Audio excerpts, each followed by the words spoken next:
But we do know that there are gaps in the background check system that need to be plugged. We passed a bill to do that, and we think that should get done clearly.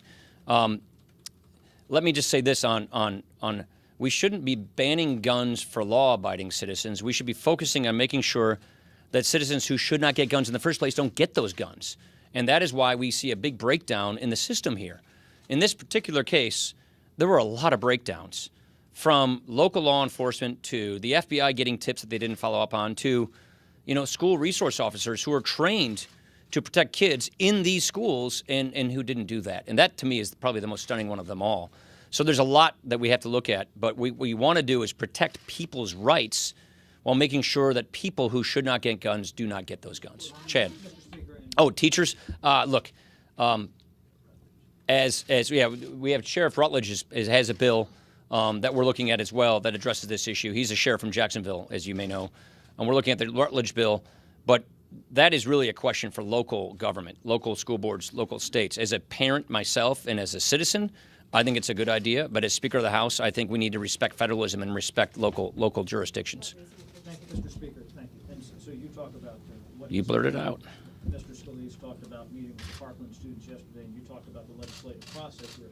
What would you view, and I'd like to hear from Mr. Scalise as well, as a defeat on not being able to address some of these concerns from Parkland after they've come up here and, as you say, engaged in the legislative process? Well, I think it's good that they're coming up and engaging in the legislative process. We should encourage it, especially with our youth. So this is, again, there are a lot of questions that need answers, and there are a lot of members who are putting their heads together to figure out where the common ground is. What we want to do is find common ground to make a difference.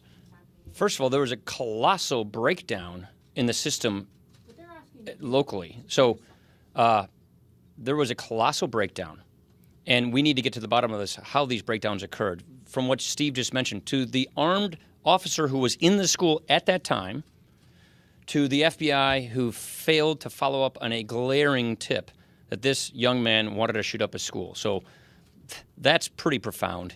Then we also know that there are problems in the system with background checks where people slip through the cracks. Those are things, we already passed a bill to fix that. We want to finish by getting final law on that thing. So, of course, we want to listen to these kids, but we also want to make sure that we protect people's due process rights and legal constitutional rights while making sure that people who should not get guns don't get them. This kid was clearly one of those people. Last question, to follow up on Casey's question. Do you think that's enough? And how many years is it going to take? What you should do something? I realize that, but the question is enough. I think this speaks to bigger questions of our culture. What are we teaching our kids? Look at the violence in our culture. Look at what they're getting as far as a culture that's providing them. There's bigger questions here than a narrow law.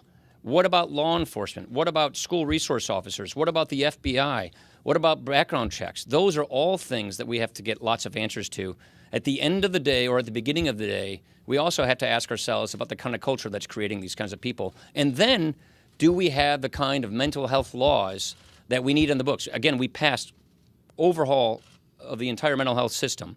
The question is, are we making sure that that overhaul is doing what it's supposed to be doing to making sure that people who are like this do not get those kinds of guns? That's where we should focus our problem to be solved, which is the people who shouldn't get guns without trying to take away a citizen's rights.